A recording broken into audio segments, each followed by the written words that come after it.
अपनी गलतियों से खुद से सीख रहे हैं, it's all up to you.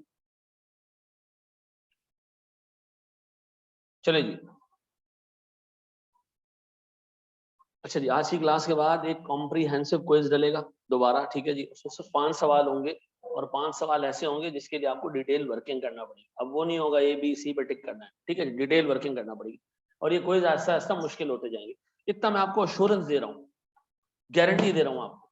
ये सारे क्विज दे दो ना ईमानदारी से और इसके अंदर रीजनेबल मार्क्स ले लो, तुम फेल नहीं हो।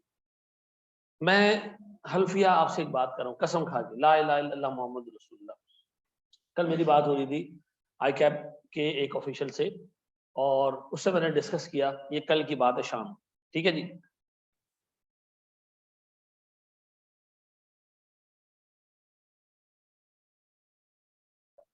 ठीक है जी, तो जब ये बात हुई कि यार FAR1 का 23% रिजल्ट, एक उससे बात की, उसने कहा यार जिस बच्चे ने इंट्रो नहीं पढ़ा उसका 2% बच्चा भी पास नहीं।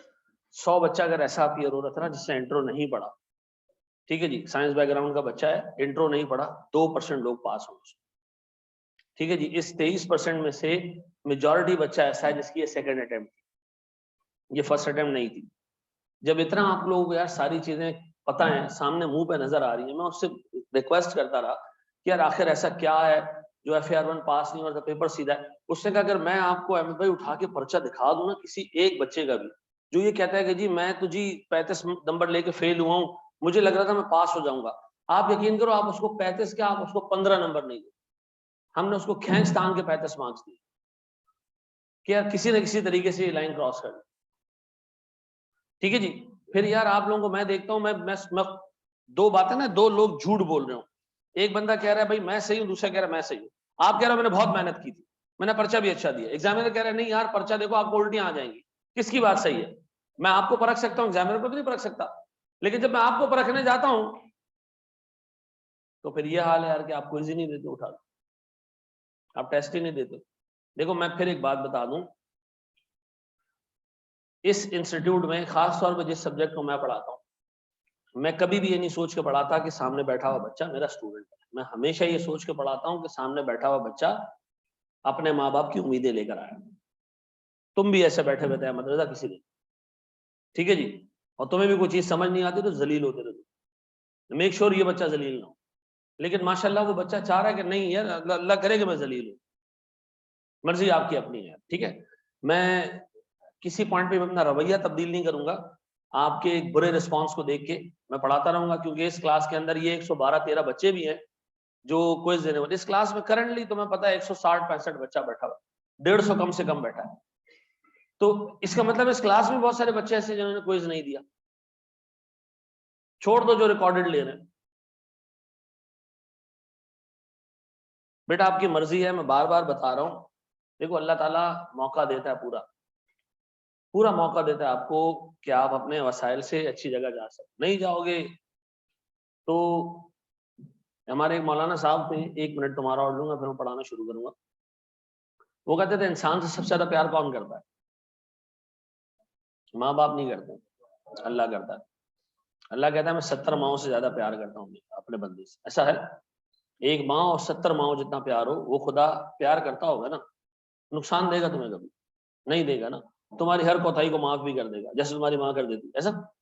इसके बावजूद वही अल्लाह कुरान में कहता है कि मैं उस कौम की हालत नहीं तब्दील करता जो अपनी आदत, ये कुरान की आयत है, ये कोई हदीस नहीं है, किसी की कहावत नहीं है, कुरान की आयत है ये, कि अल्लाह उस कौम की हालत नहीं तब्दील करता जिसको खुद अपनी तब्दीली का ख्याल ना हो। आप ये सोच रहे हैं कि मैं कोई काम नहीं करूंगा, अल्लाह तू नहीं करना है, तो अल्लाह कह रहा पड़ा रहे भाई इसी तरह, मैं कुछ नहीं करूंगा। तो यार जब 70 माओं से प्यार, ज्यादा प्यार करने वाला खुदा आपको डिसोन कर देता है कि यार मैं नहीं कर रहा भाई तुम्हारी हेल्प, अनलेस कि तुम खुद करो, तो ये कुरान की आयत है, अल्लाह का कलाम है, ये किसी बंदे की बात नहीं है कि आप कहोगे उसका ओपिनियन था। नहीं, अल्लाह की हर बात फैक्ट है, ओपिनियन नहीं है अल्लाह का। मर्जी आपकी यार, ठीक है। दोबारा नहीं देना कोई यार, मैं उन 112 लोगों के लिए मेहनत कर लूंगा जिनको ये उम्मीद है कि वो पास हो जाएंगे, जिनको आगे जाने का जो है वो जज्बा है, हौसला है, ठीक है। बाकी आप लोग रहो अपने हिसाब से, ठीक है। अच्छा जी सर, आज मैं चीजों को थोड़ा सा रिकॉल कर लूं। मुझे एक बात बताओ, मैंने आपको कहा था कि सारी की सारी इन्वेस्टमेंट प्रॉपर्टीज या तो कॉस्ट मॉडल पे होंगी या फेयर वैल्यू मॉडल पे होंगी, ऐसा? अच्छा, अगर मैंने अपनी पहली प्रॉपर्टी खरीदी तो क्या मैं कॉस्ट मॉडल पे रख सकता हूँ?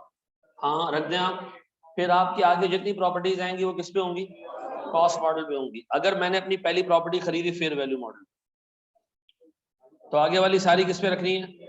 अच्छा, फिर मुझे सर एक छांगा मांगा के जंगलात में एक प्रॉपर्टी मिली, रुक तो जाओ, उस छांगा मांगा के जंगलात में उसकी फेयर वैल्यू डिटरमिनेबल नहीं है, अब ये लॉन्ग टर्म बेसिस पे डिटरमिनेबल नहीं है, इसको मैं कॉस्ट पे रिकॉर्ड करूंगा, ऐसा? अब सुनो, जब इसको आप कॉस्ट पे रिकॉर्ड करोगे तो आप रेजिडुअल वैल्यू को क्या कंसिडर करोगे? जीरो।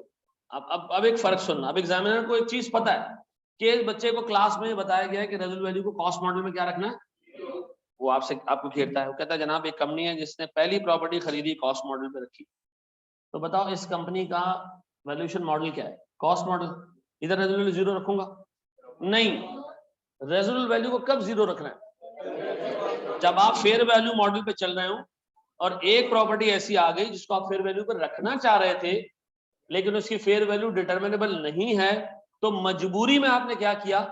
कॉस्ट मॉडल पिक किया। जब मजबूरी में आपने कॉस्ट मॉडल पिक किया कि जी फेयर वैल्यू पता नहीं चल रही है, तो स्टैंडर्ड कह रहा है फिर तुम ये भी याद रखो कि रेजिडुअल वैल्यू भी नहीं पता चल रही है, ऐसा? जब आप कह रहे हो मुझे फेयर वैल्यू नहीं पता चल रही, तो रेजिडुअल वैल्यू कहां से पता चल गई तुम्हें? रेजिडुअल वैल्यू भी एक ऐसी अमाउंट है जो आपको मार्केट से पता चलेगी। तो जब आप फेयर वैल्यू नहीं डिटरमाइन कर रहे हो अभी, तो हाउ इज इट पॉसिबल कि 20 साल बाद जब ये बिल्डिंग होगी उस वक्त की फेयर वैल्यू तुम्हें कैसे पता करेगी? तो मुझे बताओ रेजिडुअल वैल्यू को जीरो कब रखना है? जब कंपनी का general model fair value model हो, एक प्रॉपर्टी बीच में ऐसी आ जाए जिसकी फेयर वैल्यू डिटरमिनेबल ना हो, हमें मजबूरन कॉस्ट पे जाना पड़े, तो हम क्या करेंगे? Residual value. व्हाट इफ कि हम शुरू से कॉस्ट मॉडल पे चलते आ रहे हैं और हमारी सारी प्रॉपर्टीज ऐसी हैं जिनकी फेयर वैल्यू का मसला नहीं है, हमने जानबूझ के कॉस्ट मॉडल रखा है, फिर आपने रेजिडुअल वैल्यू को रखना है प्रॉपर, ऐसा है? अच्छा जी मेरे बच्चों प्लीज बोर्ड पे देखो, एक चीज तो मैंने ये देख ली थी लास्ट क्लास में। अच्छा, अब एक गौर से एक चीज समझने वाली है,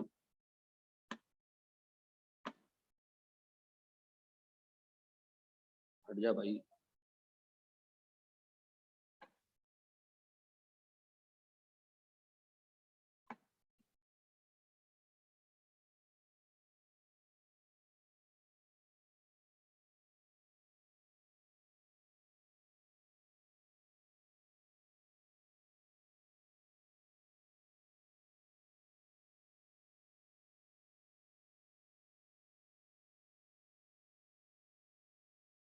बेटा अब एक बहुत इंपॉर्टेंट डिस्कशन हम करने जा रहे हैं, ठीक है?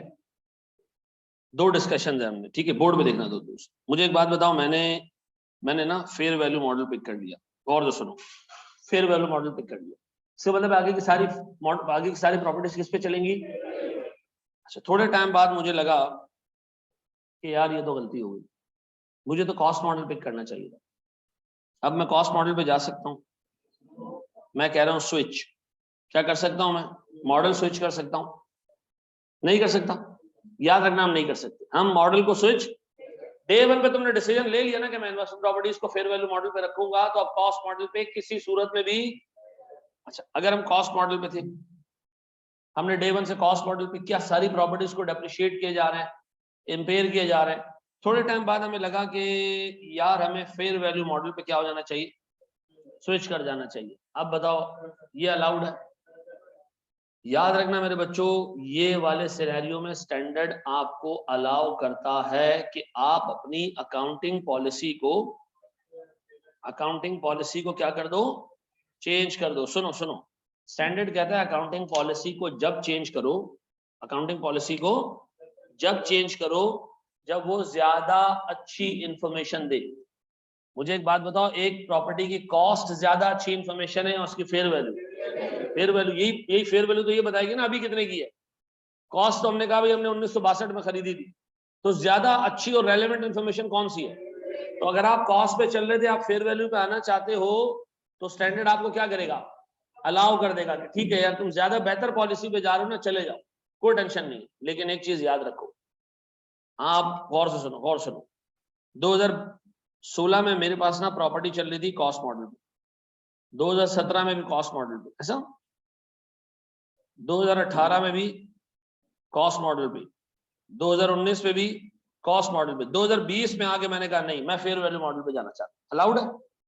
हाँ, लेकिन सर स्टैंडर्ड आपको कहेगा एक काम करो, जाओ 2016 को भी चेंज करो, 17 को भी चेंज करो, 18 को भी चेंज करो, 19 को भी चेंज करो, और अलल ऐलान अवाम उन्नास को बताओ जिनके पास ये फाइनेंशियल स्टेटमेंट्स पड़े हुए कि तुम गलत थे, तुमसे गलती हुई थी और तुम उस गलती को क्या कर रहे हो, करेक्ट कर रहे हो। ऐसा तो बताओ, कॉस्ट से फेयर वैल्यू में जाना अलाउड है, फेयर वैल्यू से कॉस्ट पे आना अलाउड नहीं है। सर कॉपी करें इसको, शाबाश। सबसे बेहतर कोशिश ये की कि इसको टोटल आउटसोर्स रखें, ERTT का लेना देना ही ना हो उससे। लेकिन वो बंदा जो है वो काफी स्लो है, स्लो इन द सेंस ये, यार देखो लोग भी जलील है ना। कल वो मेरे पास लिस्ट लेकर आया इश्यूज की, यार अब मतलब लोगों का कोई लीच पने का जो होता है ना, लीचड़ पने का हिसाब ये है। स्टूडेंट्स का मैं आपको बता रहा हूँ, एक किताब लिखी है जी 780, हमने उसको कहा हम प्रॉफिट नहीं ले रहे आपसे, ERTT will not charge even a Penney for it. ठीक है, जो किताब की कॉस्ट है उसमें आप अपना प्रॉफिट रखो, जो फोटोकॉपी का प्रॉफिट आता है वो रखो, आप बेचो उस किताब। हमने उसको अलाउ किया कि आप एक किताब पे 100 रुपए ज्यादा का प्रॉफिट ना रखो। जो फोटोकॉपी की कॉस्ट है 1.1 रुपीज पर साइड। ठीक है, 1 रुपया 10 पैसे पर साइड, शायद मार्केट में 3 रुपए चल रही है। लड़ झगड़ जब लेकर आई, फिर हमने कहा जी 80 रुपए का गत्ता, गम बाइंडिंग और ये हो गई किताब की कॉस्ट। आप इस पे अपने 100 रुपए रख दो, आप स्टूडेंट को बेचो, हम बीच में काम करना ही नहीं चाहते ना, हमने किताबों से कमाना है। ठीक है, लेकिन मेरे स्टूडेंट को तकलीफ ना हो, इसको आप वक्त पे पहुंचाओ, आप पाकिस्तान के हर हिस्से में पहुंचाओ। कल मेरे पास वो लिस्ट लेकर आया, यार यकीन करो मैं हैरान हो गया यार। हम ये सीए के स्टूडेंट है, एक किताब की कीमत लिखी है 780, उसको बेच दें जी 650 रुपए, भाई कर लो, इसी में कर लो। अब वो कह रहा है यार मैं क्या करूं, उसको किताब ना बेचूं तो गालियां पड़ेंगी, आप गालियां दोगे, किताब बेचूं तो मुझे नुकसान है। फिर एक ने क्या किया जी, अजीम शान इंसान, 780 रुपए की 12 किताबें मंगवाई। कितनी? 12 किताबें मंगवाई। आपने तो कहा है ना कि एक उस पे जो है वो डिलीवरी पे एक डिलीवरी चार्ज लगेगा, 12 किताबें भी। उससे कहा मैं क्या करूं सर बताइए यार, थोड़ा मतलब ये आप लोगों नहीं कह रहा, जनरल बात कर रहा हूं कि खुदा के वास्ते यार, खुदा के वास्ते, ये ऐसा जहनियत का बंदा ना चार्टर्ड अकाउंटेंट बन जाता है ना, तो तब भी कभी जिंदगी में कुछ खर्च नहीं कर पाता। नहीं, ये कोई मतलब इंतहाई लीचड़ बने की हरकत है यार। ठीक है जी, मैं आपको बताऊं ऑनेस्टली, मैं बेकरी चलाता था, बराबर में एक बंदा जो है ना वो ये बनियान वनियान और ये सारे सामान बेचता था। ठीक है जी, मैं आपको फैक्ट बता रहा हूँ। अब उसने एक वो जो है वो कुछ नाड़े वाड़े बेच रहा था, वो लगाए हुए, तो एक आंटी है, मैंने कहा कितने का, उसने कहा नाड़ा है 2 रुपए का। आंटी ने कहा 8 आने लगाओ, उस बंदे ने कहा रस्सी बांध दो आंटी। ठीक है जी, अब यार 2 रुपए के नाड़े में भी डिस्काउंट चाहिए यार।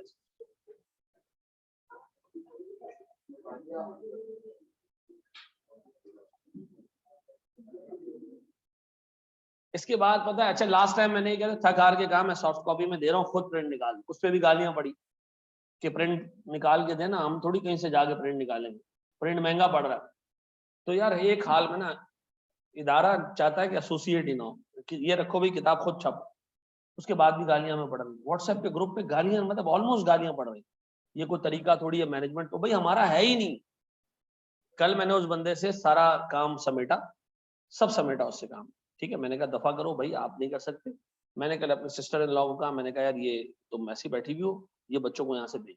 तो उसने कहा कोई पैसे वैसे मिलेंगे, मैंने कहा 1 रुपया भी। ठीक है ना, वो प्रिंट करके देगा, भेजो यहाँ से, मैं आपको पैसे दे दूंगा, मैं आपको 15-20 हजार रुपये महीने के दे दूंगा, आप इसको यहाँ से भेजो। ठीक है जी, अब ये 15-20 हजार रुपये का हेट हम अपने ऊपर ले रहे हैं कि अल्लाह करे आप लोगों की किताबें वक्त हो। लेकिन यार आप भी जो है ना वो मतलब दिल एटलीस्ट बड़ा कर लो। ठीक है, जो कीमत लिखी होती है ना, नहीं समझ आ रहा, लेके ना कहीं से कॉपी करा, इतना भी मैं आपको इजाजत दे रहा हूँ। हमारी किताब आती है ना, ये लो आगे गरीबाबाद से कराओगे 1 रुपए की कॉपी पड़ जाएगी, हुसैनाबाद से कराओगे 8 आने की पड़ेगी, कड़ी पहाड़ी पे शायद फ्री में भी कर देंगे, आगे मर्जी आपकी अपनी। ठीक है जी, अच्छा चलो सुनो सुनो, एक बहुत इंपॉर्टेंट चीज, बहुत इंपॉर्टेंट चीज सुनो सुनो सुनो सुनो। मैंने एक प्रॉपर्टी खरीदी, इसमें खुद रह रहा हूं मैं, इस प्रॉपर्टी में खुद रह रहा हूं। ये क्या है?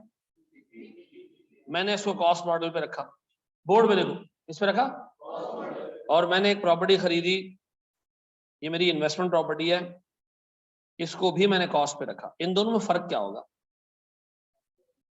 नहीं नहीं, सुनो, जो प्रॉपर्टी प्लांट एंड इक्विपमेंट पड़ा हुआ है ना कॉस्ट मॉडल पे, वो हर साल डेप्रिशिएट होगा, गौर से सुनो, और हम कभी भी इसकी फेयर वैल्यू मालूम करने की कोशिश नहीं करेंगे। लेकिन अगर आईपी कॉस्ट मॉडल पे भी पड़ी होगी तब भी हम इसकी फेयर वैल्यू मालूम करेंगे और फाइनेंशियल स्टेटमेंट्स में डिस्क्लोज करेंगे। क्या करेंगे? डिस्क्लोज का मतलब है हम इसको फेयर वैल्यू पे नहीं लेके जाएंगे, हम रखेंगे इसको कॉस्ट पे, नीचे एक लाइन में लिख देंगे कि इस प्रॉपर्टी की इस वक्त फेयर वैल्यू ये चल रही है। अब सुनो सुनो, अब आओ इसके ऊपर। आपकी एक प्रॉपर्टी कॉस्ट पे चल रही थी, इन्वेस्टमेंट प्रॉपर्टी, क्या आपको फेयर वैल्यू पता होगी 2016 में कितनी थी? जब आपकी एक इन्वेस्टमेंट प्रॉपर्टी 2016 में कॉस्ट पे पड़ी थी, आपने फेयर वैल्यू मालूम करके रखी होगी ना। 2017 में भी फेयर वैल्यू मालूम होगी, 2018 की फेयर वैल्यू भी आपको मालूम होगी, 19 की फेयर वैल्यू भी आपको मालूम होगी, ऐसा 20 की फेयर वैल्यू भी आपको मालूम होगी। जब आप 20 में पहुंचे, आपने कहा जी मैं फेयर वैल्यू पे जा रहा हूँ। स्टैंडर्ड कहता है जाओ पीछे जितने सालों में कॉस्ट रखी थी सबको फेयर वैल्यू पे ले जाओ। हम क्या वहां पर ये आर्ग्यूमेंट कर सकते हैं कि जी पिछले सालों की फेयर वैल्यू कैसे पता चलेगी? स्टैंडर्ड कहता है पता है तुम्हें, क्यों? क्योंकि इन्वेस्टमेंट प्रॉपर्टी को अगर आपने कॉस्ट पे रखा है पिछले सालों में तो उसकी फेयर वैल्यू क्या होगी? अच्छा, अगर मैं प्रॉपर्टी प्लांट एंड इक्विपमेंट पे चल रहा हूं और मैं कॉस्ट मॉडल से रिवैल्यूएशन मॉडल पे जाऊं, तो क्या मैं ये व्यू ले सकता हूं कि मुझे पिछले सालों की फेयर वैल्यू नहीं पता? हाँ, वहां आपको स्टैंडर्ड कहता है पिछले सालों की फेयर वैल्यू आपको नहीं पता तो कोई मसला नहीं है, आप पिछले सालों के फाइनेंशियल स्टेटमेंट्स को तब्दील ना करो। किसमें आपको कहेगा कि पिछले सालों के फाइनेंशियल स्टेटमेंट चेंज करो? इन्वेस्टमेंट प्रॉपर्टी में। क्यों? क्योंकि वहां आपके पास इंफॉर्मेशन और नॉलेज मौजूद है। ऐसा पीपी के अंदर वो आपसे ही नहीं कह सकता, पीपी में भी अलाउड है कि आप कॉस्ट मॉडल से किस पे आ सकते हो। अब बताओ सर, सारी चीजें हमारे सामने आ चुकी हैं मॉडल स्विच करने में। हम मॉडल स्विच कर सकते हैं जब अच्छी इंफॉर्मेशन अवेलेबल हो। कॉस्ट अच्छा या फेयर वैल्यू अच्छा? दूसरी चीज, क्या हम कॉस्ट मॉडल से फेयर वैल्यू मॉडल पे जा सकते हैं? आईपी में हाँ जा सकते हैं। कॉस्ट मॉडल से आप फेयर वैल्यू मॉडल पे जा सकते हो। करोगे क्या? पिछले सारे सालों में जहां जहां कॉस्ट आ रही है उसको चेंज करोगे किसमें, और सारे सालों के फाइनेंशियल स्टेटमेंट्स को क्या करोगे? चेंज करोगे, और अवाम उन्नास को बताओगे कि हमसे गलती नहीं हुई, हम चीजें चेंज कर रहे हैं। और आप भी ये याद रखो कि जहां जहां कॉस्ट आ रही थी अब हम फेयर वैल्यू पे लेकर आ रहे हैं उसको, तो पिछले सारे सालों के फाइनेंशियल स्टेटमेंट्स क्या हो चुके? चेंज हो चुके। अगर मैं फेयर वैल्यू मॉडल पे हूं, क्या मैं कॉस्ट पे जा सकता हूं? नहीं नहीं, फेयर वैल्यू मॉडल से कॉस्ट पे नहीं आ सकते। क्यों? इसलिए कि सर वो बेहतर इंफॉर्मेशन नहीं है। पक्का सर, आपके कोर्स में इसका पूरा चैप्टर है चेंज इन अकाउंटिंग पॉलिसी का, वो थोड़ा सा आगे जाके पढ़ेंगे। अगला टॉपिक हमारा यही होगा। डन? हम आगे बढ़ सकते हैं, हम आगे बढ़ सकते हैं। इसमें मैं कोई न्यूमेरिकल एग्जांपल नहीं करा रहा, पूरा चैप्टर इसका पढ़ा हुआ है। ठीक है, अच्छा जी, बड़े हम आगे। इसको कॉपी वॉपी तो नहीं करना ना? चार पांच पॉइंट्स याद रहेंगे। कॉस्ट से फेयर वैल्यू पे जा सकते हो क्योंकि बेहतर फिगर्स नजर आ रही हैं इसके अंदर। नंबर 2, जब भी जाओगे रेट्रोस्पेक्टिवली सही करोगे। ये क्या होता है रेट्रोस्पेक्टिवली? पिछले सारे सालों के जो है फाइनेंशियल स्टेटमेंट्स को सही करोगे। पीपी के अंदर रेट्रोस्पेक्टिवली पॉसिबल नहीं होता। क्यों? क्योंकि उसमें पिछले सालों की इंफॉर्मेशन फेयर वैल्यू की अवेलेबल नहीं होती। तो हम क्या कहते हैं वहां पे? प्रोस्पेक्टिवली जाएंगे। ठीक है, बड़े हम आगे दोस्त।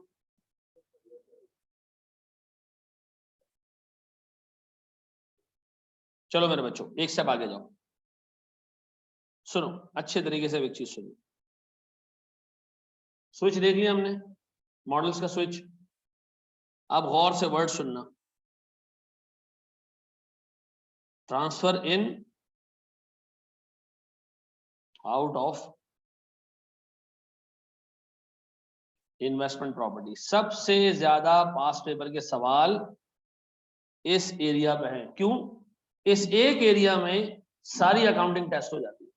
ठीक है, हम देख रहे हैं कि ट्रांसफर इन और transfer out of investment property क्या होता है। सुनना जरा गौर से। प्रॉपर्टी मेरे प्यारे बच्चों 3 ऑब्जेक्टिव्स के लिए खरीदी जाती है। ठीक है जी sir, share in the ordinary course of business, यह है IS2 इन्वेंट्री के तौर पर। ऐसा फिर सर है मेरे पास ओन यूज, ये क्या जनाब मेरे पास IS16 ये मेरे पास है प्रॉपर्टी प्लांट और फिर सर मेरे पास sir rental and capital gains, ऐसा, और रेंटल्स एंड कैपिटल अप्रिसिएशन, ये कहां जाएगा? ये 40 जाएगा इन्वेस्टमेंट प्रॉपर्टी। अच्छा सुनो, ये हो सकता है ना कि हमने एक प्रॉपर्टी खरीदी हो बेचने के लिए और नहीं बिक रही हो और हम डिसाइड करें कि इसको रेंट पे दे देते, तो वो इन्वेंट्री से क्या बन जाएगी? आईपी बन जाएगी। ये भी तो हो सकता है कि हमने एक प्रॉपर्टी रेंट पे देने के लिए रखी हो और हम डिसाइड कर लें कि नहीं यार बाढ़ में गया रेंट वेंट, अभी के अभी इसको निकालना है, अभी के अभी इसको बेचना है और बायर जो है ढूंढना शुरू कर देना, तो इन्वेंट्री में आ जाएगी। सर एक प्रॉपर्टी में हम खुद रहते थे, खुद जो है वो हम मौजूद थे अंदर, हम निकल गए कि इसको किराए पे देना, पीपी से आईपी बनेगी। अब आपने ये देखना है सर, ये आईपी में आना और आईपी से जाना, 4 केसेस आपने देखने। 4 केसेस क्या होंगे जनाब? एक पीपी थी, क्या बन गई? आईपी बन गई। एक आईपी थी, पीपी बन गई। एक इन्वेंट्री थी, क्या बन गई? आईपी बन गई। एक आईपी थी, क्या बन गई? इन्वेंट्री बन गई। ये 4 ही केसेस हो सकते हैं। पक्का जी? सर वो पीपी से इन्वेंट्री बन गई, इन्वेंट्री से पीपी बन गई, वो IS 40 के केस नहीं, ठीक है? IS 40 में या तो आप इन्वेस्टमेंट प्रॉपर्टी में आ रहे होंगे या इन्वेस्टमेंट प्रॉपर्टी से जा रहे होंगे। ये 4 केसेस पॉसिबल है कि पीपी से आईपी में आ गए या आईपी से पीपी में चले गए, आईपी से सर इन्वेंट्री में आ गए और इन्वेंट्री से आईपी में चले गए। पक्का? ये 4 ही केसेस हैं। अच्छा और सुनो, और सुनो, और सुनो, इसमें और ऊपर वाले इस केस में क्या फर्क है? सर ये अकाउंटिंग पॉलिसी थी, कॉस्ट मॉडल से फेयर वैल्यू मॉडल पे आने पे हम आईपी में ही मौजूद थे। हम सोचे थे आईपी को एक तरीके से वैल्यू करें या दूसरी तरीके से। यहां हम क्या देख रहे हैं? पीपी से आईपी, आईपी से पीपी, यानी सर पूरी की पूरी जो है वो नेचर ऑफ प्रॉपर्टी चेंज हो रही है, ऐसा। अब गौर से सुनो मेरे बच्चों, अच्छे तरीके से सुनना। 2 एग्जांपल्स आपको दूंगा, उसके बाद उसकी अकाउंटिंग सिखाऊंगा। तैयार हो? जितना मैं पढ़ा रहा हूं आपको, इसकी वैल्यू है 25%। 25% वैल्यू है आपकी इसी चीज को घर पे जाके दोहराने की, और 50% जो मेन एरिया है जिसपे आप थूक भी नहीं रहे हो, वो पेपर में आप पे थूकेगा, वो है एग्जाम वाला एरिया। ठीक है जी? सर बोर्ड पे देखना, मैंने एक प्रॉपर्टी खरीदी, गौर से सुनना, विद द इंटेंशन कि मैं इसको खुद इस्तेमाल करूंगा। ठीक है जी? यहां मैंने परचेज किया विद द इंटेंशन कि मैं इसको क्या करूंगा? विद द इंटेंशन कि मैं इसको क्या करूंगा? खुद इस्तेमाल करूंगा। टोपी वाले भाई फोकस यहाँ पे, मोबाइल यूज कर रहे हो ना? नहीं ये बच्चा जो हमारा, ये जो टोपी पहनी हुई यार, वो पीछे, जिसको जिसको देख रहा हूं मुझे देख रहा है। जी हाँ जी, वो मुझे देख रहा है, हरकत नहीं कर रहा, मुझे देख रहा है। अच्छा लिसा सुने, हमने एक प्रॉपर्टी खरीदी, किसके लिए? ओन यूज के लिए। ये क्या है सर? ये पीपी है। अभी हम घुसे नहीं है प्रॉपर्टी में, खरीद लिया हमने, सोच रहे हैं हम इसमें अभी घुसना शुरू करें, इसको बनाना शुरू करें। थोड़े टाइम बाद हमने इसको ऑक्युपाई कर लिया सर। अब भी क्या है ये? अब भी ये पीपी है। गौर से सुनो, गौर से सुनो, अब भी ये पीपी है। खरीदी, जब तक ऑक्युपाई नहीं किया था, नियत क्या थी खरीदने के बाद? इसके हमने इस्तेमाल करना है, ये पीपी है। अब घुस गए अंदर हम, अब भी क्या है ये? पीपी है। थोड़े टाइम बाद हमने कहा निकलो यहां से, किसी बंदे को रेंट पे दे देते हैं। हमने इसको विकेट कर दिया। गौर से सुनो, विकेट क्या, किस नियत से? कि इसको रेंट आउट करना है, ऐसा। स्टैंडर्ड कहता है, आर यू श्योर तुमने इसको रेंट आउट करना है? तुम्हारी नियत है इसको रेंट आउट करने की, झूठ तो नहीं बोल रहे? हम कहेंगे भाई हम प्रॉपर्टी से बाहर आ गए, और कितनी नियत दिखाएं आपको? अगर हमारी नियत नहीं होती तो हम प्रॉपर्टी के अंदर बैठे होते। हम तो प्रॉपर्टी से बाहर आ गए, तो ये तो हमारी साफ साफ नियत नजर आ रही है कि हम क्या कर रहे हैं? रेंट पे दे रहे हैं। तो मुझे एक बात बताओ सर, क्या मैं ये कह सकता हूं कि मेरा अब ये कहना जायज है कि ये बिल्डिंग हमने जो है वो रेंटल की नियत से खाली की है? ऐसा क्या ये बाहर निकलना जस्टिफाइड है? क्या ये बाहर निकलना जस्टिफाइड है? इस चीज को जस्टिफाई कर रहा है, इस चीज को जस्टिफाई कर रहे हैं कि जी हम क्या कर रहे हैं?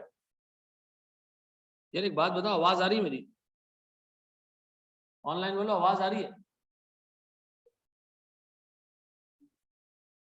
अच्छा चलो सुनना। सेंड कर रहा, आपकी नीयत से अंदाजा हो रहा है, नीयत डेमोन्स्ट्रेट भी हो रही है कि आप प्रॉपर्टी से क्या कर रहे हो, बाहर आ गए हो। अब ये क्या बन गई है? आईपी। गौर से सुनो, यूनिफिकेट करने पे आईपी बन गई। उसके बाद क्या हुआ?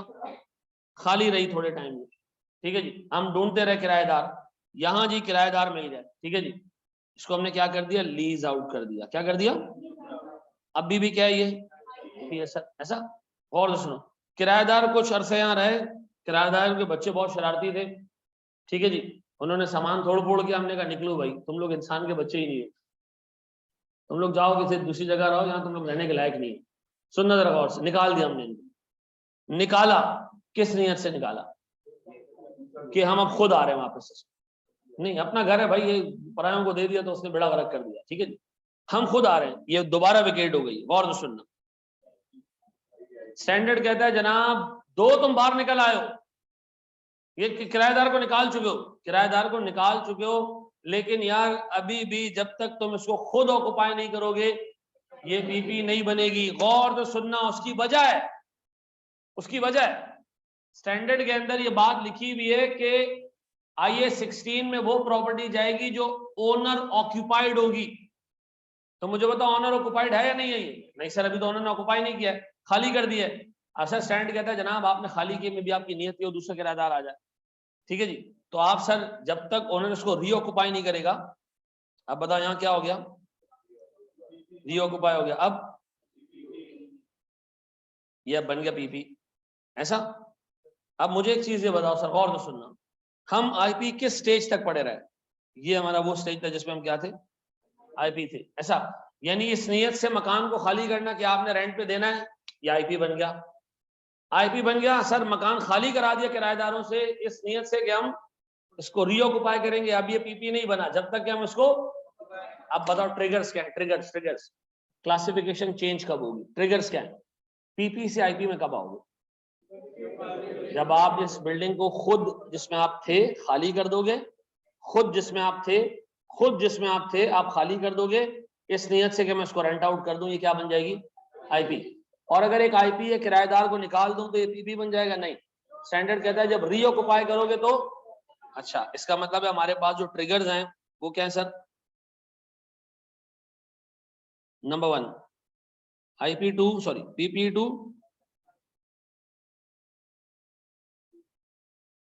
Very good sir,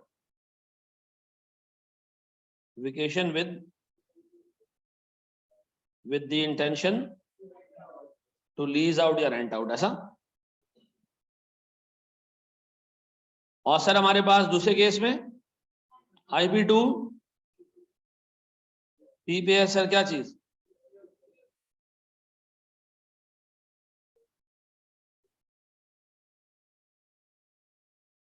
रीऑक्युपेशन bye owner, ऐसा। पक्का जी? डन है जी? पक्का? सर साथ साथ साथ इसको छापते भी जाओ। जी मेरा बच्चा।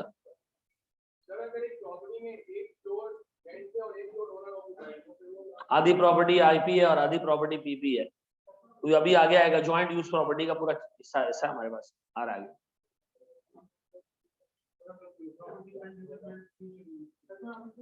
उस पे स्टैंडर्ड ये कहता है कि अनडिटरमिन्ड फ्यूचर यूज को पहले एक्सप्लेन करो। अनडिटरमिन्ड फ्यूचर यूज का मतलब ये होता है कि आप इसको बेचोगे या इसको आप जो है वो लीज पे दोगे, तो ये तब भी आईपी है, ठीक है ना?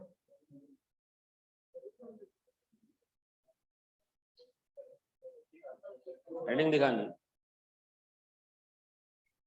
ओ अच्छा,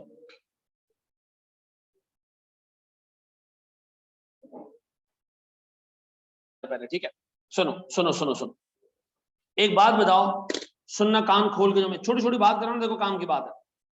जो प्रॉपर्टी तुम इन्वेंट्री के लिए खरीदते हो, इन्वेंट्री के तौर पे, प्यारे भाई जो लिख रहे हैं वो भाई सुन लो ना, कुछ ध्यान सुन। एक प्रॉपर्टी अगर आपने इस नियत से खरीदी कि मैंने इसको बेचना है, क्या आप उसको ऑक्युपाई करते हो?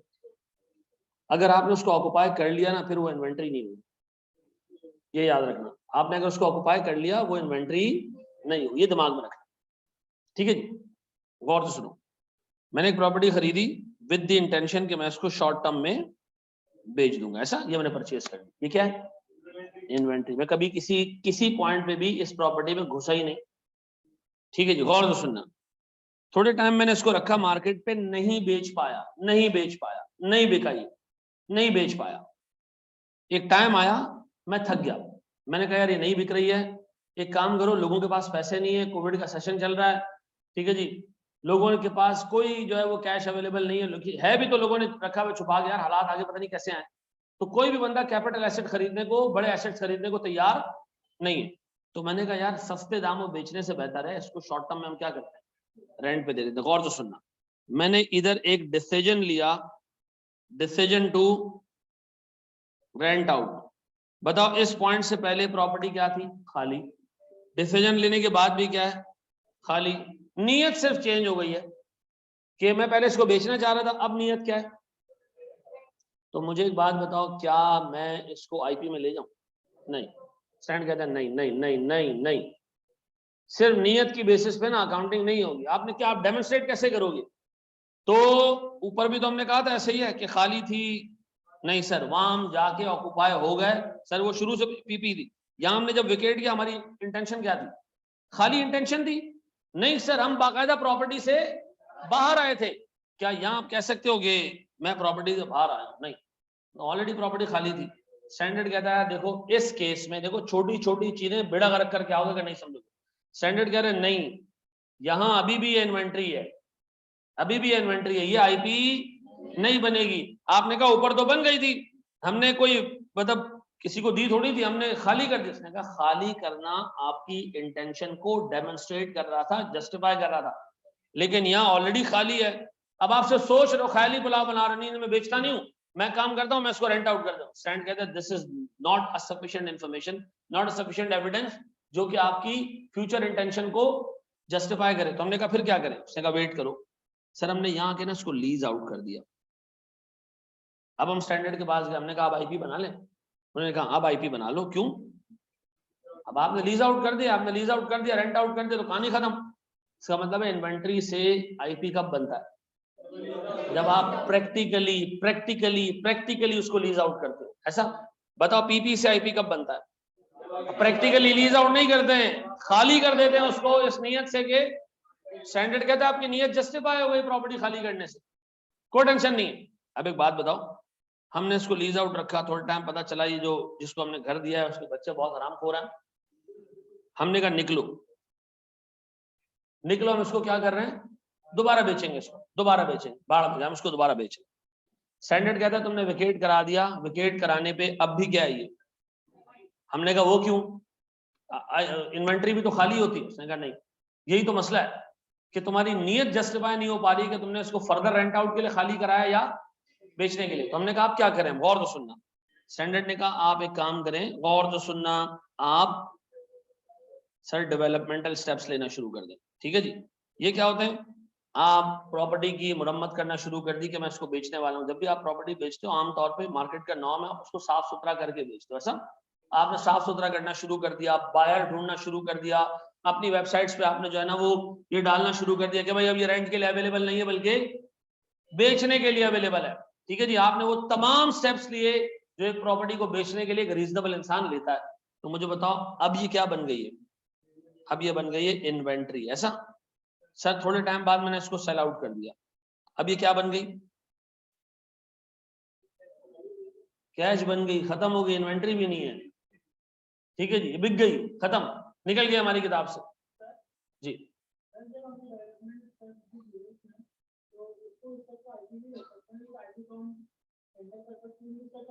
देखो डेवलपमेंटल स्टेप का मतलब ये नहीं कि हमने सिर्फ मुरम्मत की, डेवलपमेंटल स्टेप का मतलब ये है कि हमने बायर लोकेट करना शुरू किया उसको ही। अब हमने किराएदार लोकेट नहीं कर रहे हैं, हम बायर्स लोकेट कर रहे हैं। अपनी वेबसाइट पे हमने चीजें डालना शुरू कर दी, बनाना शुरू कर दिया। स्टैंडर्ड कहता है खाली विकेट करना बगैर डेवलपमेंटल स्टेप के ये सफिशिएंट नहीं है। बेच दी, हाँ, आईपी भी कैसे रिकॉर्ड करेंगे, हाँ, कैपिटल एप्रिसिएशन कौन सा होता है, पहला वर्ड क्या था उसके अंदर, लॉन्ग टर्म। ठीक है जी, अगर शॉर्ट टर्म है तो फिर तो खत्म होगी ना बात। अगर मेरा अभी भी इरादा ये कस्टमर इसको निकालने के बाद कि मैं उसको इंशाल्लाह 4-5 साल बाद बेचूंगा, तो ये अब भी आईपी, ठीक है ना जी। हाँ, ये तब भी इन्वेंट्री है बेटा, ये तब भी इन्वेंट्री है। उसकी वजह पता है क्या है, आप इस नीयत से जब जाते हो ना कि मैं उसको जल्दी नहीं बेचूंगा, ठीक है जी, मैं इसमें कैपिटल की वैल्यू अक्यूमुलेट होने दूंगा, तभी आईपी बनेगा। अदरवाइज अगर आपकी नीयत ये है कि जी इसको जहां अच्छा बायर मिलेगा मैं बेच दूंगा, तो उसका मतलब ये लॉन्ग टर्म ऑब्जेक्टिव नहीं है, ठीक है ना। लॉन्ग टर्म ऑब्जेक्टिव क्या होगा कि एक रीजनेबल हद तक बढ़ जाए तब मैं इसको बेचूं, ठीक है। अच्छा जी, अब मुझे जी मेरे बच्चे, जी मेरा बेटा, नेसेसरी ये खर्चा देखो, फिर मैं रिपीट करूं, स्टैंडर्ड कहता है जनाब कोई ऐसा काम करो, चीजें ऐसी करो जो प्रॉपर्टी को बेचने वाला करता है, ठीक है जी। आमतौर पे अगर प्रॉपर्टी बेचनी हो, मैंने तो कभी नहीं बेची तो मैं कोई प्रैक्टिकल साइड आपको नहीं बता सकता, लेकिन जिस बंदे से खरीदी है उसकी हालात मैं आपको देख के बता सकता हूँ कि जिसको बेचना होती है वो क्या करता है। कराची में अगर आपको प्रॉपर्टी बेचनी है, आप क्या करते हो, जाके 4-5 ब्रोकर से मिलते हो उस एरिया के कि यार कोई कस्टमर आ जाए तो भिजवा देना। यहाँ पे Zameen.com पे आपने सर एक वो डाल दिया, एड पोस्ट कर दिया, ठीक है जी। OLX पे प्रॉपर्टी तो नहीं बेचेंगे ना, तो लोटे वोटे बिकते हैं, बिकती है प्रॉपर्टी भी, चलो जी बिकती होगी। अच्छा जी, सही सही सही सही है, बस हो गया, समझ आ गई मुझे, OLX पे बिकती है, ठीक है जी। तो सर Zameen.com पे डाल दिया, OLX पे डाल दिया, ठीक है जी, lootlo.com पे डाल दिया, ठीक है जी। और अब जो एक रीजनेबल बंदा करता है अपनी प्रॉपर्टी को बेचने के लिए, वो करे, वो डेवलपमेंटल स्टेप्स है, कोई टेंशन नहीं, ठीक है जी। जी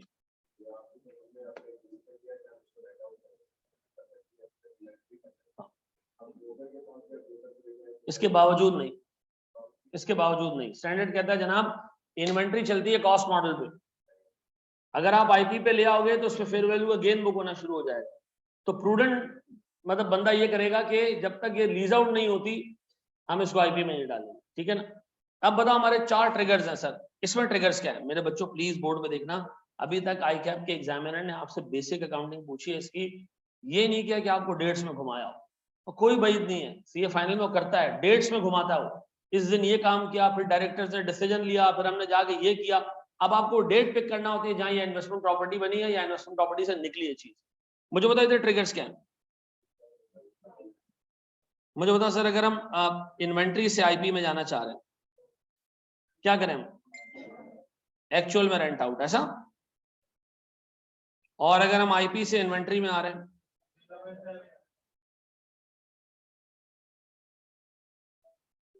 डेवलपमेंटल स्टेप्स, ऐसा है सर। इसको फौरन से कॉपी करें, शाबाश जी मेरा बच्चा।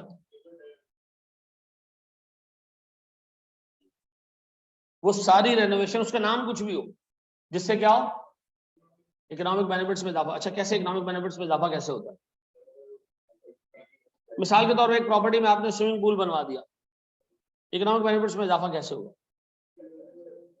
रेंटल बढ़ा दिया आपने, आपने कहा यार मैंने आपको स्विमिंग पूल दिया तो भाई मैं हर एक मकान से जो है वो 2000 रुपए ज्यादा रेंटल लूंगा, इकोनॉमिक बेनिफिट्स बढ़ गए। स्विमिंग पूल बनाने से आपके कुछ खाली मकान थे उनमें भी किराएदार आ गए, स्विमिंग पूल बनाने से आपके इस बिल्डिंग की नाम नाम बढ़ गया, जिससे आपके बाकी के प्रॉपर्टीज की वैल्यू बढ़ गई, ठीक है जी। कोई ऐसा रीजन जिससे आपको लगे कि जी इस स्विमिंग पूल को बनाने से मुझे बेनिफिट हुआ है, चाहे इस प्रॉपर्टी में हुआ चाहे औरों में हुआ है, तो मैं इसको क्या कर दूंगा, कैपिटलाइज कर दूंगा, ठीक है जी। कौन सा, नहीं वो कह रहा है कि देखो नाम इंसिडेंटल रखो या एक्सीडेंटल रखो, कुछ भी रखो, ठीक है जी। अगर एक ऐसी रेनोवेशन है जिससे इकोनॉमिक बेनिफिट्स बढ़ने हैं, हम उसको कैपिटलाइज, ठीक है ना। सर एज इन्वेंट्री परचेज की सेल नहीं हुई तो कैपिटल, अच्छा एक चीज छोड़, एक चीज सुन लो, एक चीज कान खोल के सुन लो, कान खोल के सुन, कान खोल के सुन। जब आप एक चीज को खरीदते हो ना with the intention of short term selling, ठीक है जी, आमतौर पे तो आप उसको खुद ऑक्युपाई कभी भी नहीं करते, ठीक है जी। एक बंदा कह रहा है कि सर मैंने एक चीज खरीदी शॉर्ट टर्म सेलिंग के लिए, नहीं बिक रहा था, मैंने कहा अब ये लॉन्ग टर्म कैपिटल अप्रिसिएशन, तो क्या इसको हम जो है वो आईपी मान लें, हैं। स्टैंड कहता है दो बड़ी क्लासिफिकेशन है। अब देखो ये वो चीजें जो कैफ के लेवल पे एग्जामिनर नहीं पूछेगा, दो चीजें सर प्रॉपर्टी में, एक है बिल्डिंग, एक है बिल्डिंग के अंदर ना, बिल्डिंग के अंदर जब तक आप उसको रेंट आउट नहीं करोगे, जब तक आप उसको रेंट आउट नहीं करोगे, आप कभी भी इन्वेंट्री से आईपी में नहीं आओ, ठीक है जी। लेकिन अगर एक जमीन का टुकड़ा हो, अगर एक जमीन का टुकड़ा हो तो सर इसके ऊपर सब्जेक्टिव डिस्कशन है। स्टैंडर्ड खोलोगे ना, उसमें कोई क्लियर गाइडलाइन नहीं है। स्टैंडर्ड में एक लाइन लिखी है, जब तक आप आईपी को रेंट, जब तक आप इन्वेंट्री को रेंट आउट नहीं करोगे वो आईपी नहीं बनेगा। अब इस पे सर ओपिनियन है बहुत सारी फॉर्म्स कि अगर खाली प्लॉट जमीन का है जिसको आमतौर पर रेंट आउट नहीं किया जा सकता, वहां पर इंटेंशन का चेंज को कैसे जस्टिफाई किया जाए? ये पॉसिबल है ना? अच्छा मुझे बताओ सब्जेक्टिव है या इस पे स्टैंडर्ड की क्लियर गाइडलाइंस है? सब्जेक्टिव है, हर बंदे ने इसकी अपनी इंटरप्रिटेशन की है। ठीक है जी। स्टैंडर्ड में एक लाइन लिखी है, इन्वेंट्री से आईपी कब बनेगा? जब आप रेंट आउट करोगे। अब एक बंदा आर्ग्यू कर रहा है, भाई मेरे पास तो प्रॉपर्टी में सिर्फ लैंड है, लैंड को कैसे रेंट आउट करूं? वो तो प्लॉट है, जमीन का टुकड़ा है, डिफेंस में अब्बा ने लेके रखा हुआ था, पहले हमने सोचा बेच दे, नहीं बिक रहा, हमने सोचा अब यार हमारी औलादे खाएंगी, लॉन्ग टर्म कैपिटल एप्रिसिएशन, उसको कैसे रेंट आउट करूं? सर इस पे सब्जेक्टिव ओपिनियन है। सो सारी बड़ी फर्म्स का ओपिनियन ये है कि आप जो बाइंग इंटेंशन है, जो सेलिंग इंटेंशन है आपका, आप उसे विड्रॉ कर जाओ। क्या कर जाओ? विड्रॉ कर जाओ। विड्रॉ करने का मतलब ये आपका पूरा पूरा हिसाब किताब ये हो कि इसको मैं क्या करने वाला हूँ, इसको मैं रखूंगा, इसको मैं बेचूंगा नहीं। आमतौर पर सर वो कहते हैं इसमें भी डेवलपमेंटल स्टेप्स होते हैं, फेंस लगा देता बंदा, ठीक है जी, कुछ ऐसा काम करना शुरू कर दे जिससे क्या लगे कि बेचने का नहीं। लेकिन यार तुम्हारे लेवल पर कोई भी ऐसी चीज जो ग्रे एरिया हो ना वो टेस्ट नहीं होता। आपके एग्जाम में या तो व्हाइट टेस्ट होता है या ब्लैक टेस्ट, ठीक है जी। ऐसा ऐसा सवाल जिसका एग्जामिनर खुद भी जवाब दे तो वो कंफ्यूज रहे कि अगर मैंने, देखो दो चीजें होती है, एक प्रैक्टिस है एक थ्योरी है। थ्योरी में लिखा है कि इन्वेंट्री जब पीपी, जब आईपी बनेगी, जब रेंट आउट होगी। प्रैक्टिस क्या कहती है कि भाई प्रैक्टिस में तो कहते हैं जमीन भी तो है, वो कैसे रेंट आउट करोगे? तो सर स्टैंडर्ड आपसे ना, जो एग्जामिनर वो आपसे थ्योरी पे चीजें पूछता है, जो स्टैंडर्ड में चीजें लिखी हुई, वो आपसे कभी भी सब्जेक्टिव चीज नहीं पूछेगा जी। बाग बेटा कभी भी इन्वेस्टमेंट प्रॉपर्टी नहीं बनता। बाग में जो है ना प्लांटेशन होती है, वो फिर जाता है हमारा IAS 41 में जाता है, बायोलॉजिकल एसेट्स, ठीक है जी। आपने एक बाग खरीदा, आप वहां खजूर उगा रहे हो, वो आईपी नहीं आप, ठीक है जी। जी मनोज, मार्केट इकोनॉमिक बेनिफिट्स कैसे नहीं करते ना मार्केटिंग को, क्योंकि उसके कभी भी कोई डायरेक्ट इकोनॉमिक बेनिफिट्स नहीं होते। अच्छा सुनो, एक छोटी सी चीज सुनो, एडवर्टाइजिंग करने के बाद सेल्स बढ़ती है, जरूरी 100% बढ़े? नहीं सर। स्टैंड कहता है यार चूंकि इसमें डायरेक्ट रिलेशनशिप नहीं है, मे भी बढ़े मे भी ना बढ़े, तो हम मार्केटिंग को कभी भी, मार्केटिंग कॉस्ट को कैपिटलाइज नहीं करते जी। हाँ जी, पूछो पूछो सवाल पूछो, जल्दी पूछो, सारे सवालों के जवाब मिलेंगे, जल्दी बताओ। लाल शर्ट वाला भाई है। हाँ हो गया क्लियर? हाँ जी, मुझे एक बात बताओ, वो जमीन जो एग्रीकल्चरल एक्टिविटी में यूज हो रही है वो IAS 16 में आती है, जमीन पे उगने वाला अनाज IAS 41 में आता है। जमीन पे उगने वाला अनाज अगर जमीन पे गिर जाए, उसमें बायोलॉजिकल एक्टिविटी खत्म हो जाए, तो वो तब भी जो है वो IAS 41 में रहता है। उसको आप नहा धुला के ठप्पा लगा दें अनवर रटोल, वो IAS 2 में आ जाता है, ठीक है जी। पूरी साइकिल है, वो IAS 40 में नहीं आता, ठीक है जी। बड़े हम आगे दोस्त, अब आओ जरा मेरे प्यारे बच्चों, गौर से सुनना, गौर सुनना।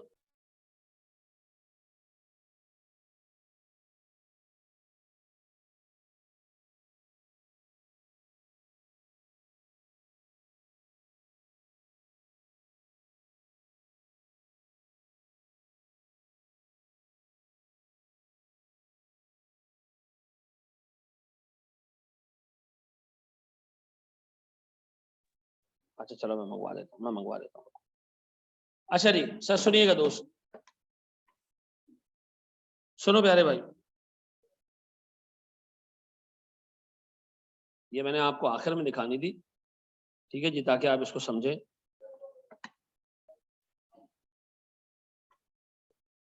सर ये पूरा मैं समराइज कर रहा हूँ यहाँ पे, ये आपको मिल जाएगी, प्रेजेंटेशन आपको मिल जाएगी सुकून से। सर अगर बिल्डिंग परचेज करे कैपिटल अप्रिसिएशन के लिए छोड़ दें तो ये आईपी है ना? अच्छा जी सर, पीपी से आईपी और आईपी से पीपी में कब जाएगा जनाब? आपने अक्वायर कर लिया फॉर पर्सनल यूज, क्या है ये पीपी है, ठीक है जी, ट्रीटेड एज पीपी। फिर आपने इसको यूज करना शुरू कर दिया, अब भी क्या है ये ट्रीटेड एज पीपी। फिर आपने इसको वेकेट कर दिया to rent out to tenants, अब ये क्या बन गया सर? अब ये आईपी बन गया, ठीक है जी। फिर सर आपने इसको रेंट आउट कर दिया प्रैक्टिकली, अब भी क्या है ये आईपी। फिर आपने इसको दोबारा वेकेट कर दिया, अब भी क्या है ये आईपी। फिर आपने सर इसको री ऑक्युपाई कर दिया, ये ट्रीटेड एज पीपी है, ठीक है जी, ये ट्रीटेड एज आईपी नहीं, ट्रीटेड एज पीपी है, डन।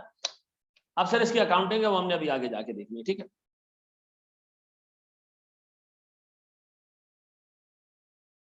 चल भाई चल चल चल जल्दी कर।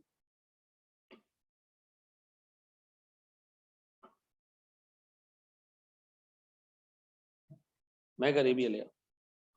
अच्छा जी सर, अब सर इन्वेंट्री, सर आपने इसको अक्वायर किया with the intention to sell in the normal course of business, क्या है ये इन्वेंट्री है सर IS2। फिर इसके बाद क्या किया आपने इसको मार्केट में सर मार्केटिंग स्टार्ट कर दी, किस चीज की, एक विलिंग बायर ढूंढने की, खरीदे इसको, अब भी क्या है ये सर। फिर मार्केट से हटा दिया इसको कि मैंने इसको नहीं बेचना, अब भी क्या है ये। अब आपने इसके बाद इसको प्रैक्टिकली क्या किया, लेट आउट कर दिया, ये क्या है सर। अच्छा आपने अक्सर देखा होगा ना, बार बड़े बड़े बोर्डों पे लिखा होता है टू लेट, ये टॉयलेट नहीं है। टू लेट का मतलब है किराए के लिए खाली है, ये बोर्ड है ये खाली है, ठीक है जी। हाँ तो तुम नंबर पे अक्सर फोन करते थे कि कहाँ है भाई आपका सेटअप, ठीक है जी।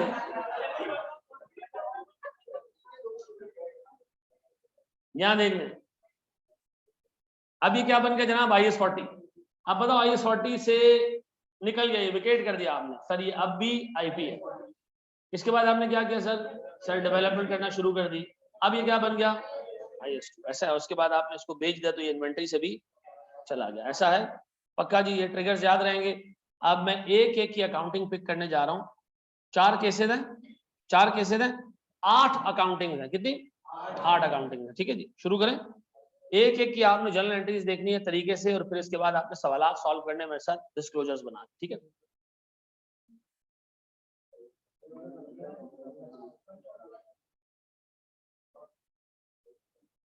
ये खोल के गई,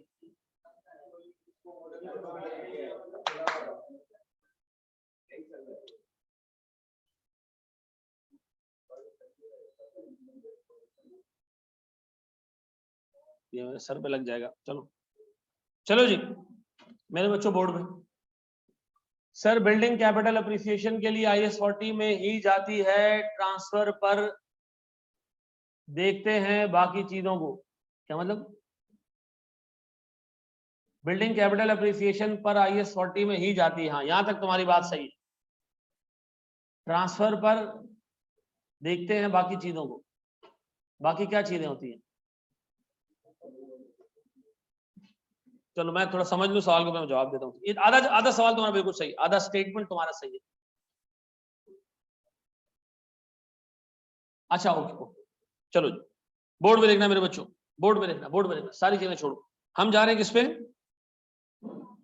पीपी से आईपी में। गौर तो सुनना मेरे बच्चों, गौर सुनो, पीपी चल रहा है कॉस्ट मॉडल पे, आईपी चल रहा है फेयर वैल्यू मॉडल, ऐसा।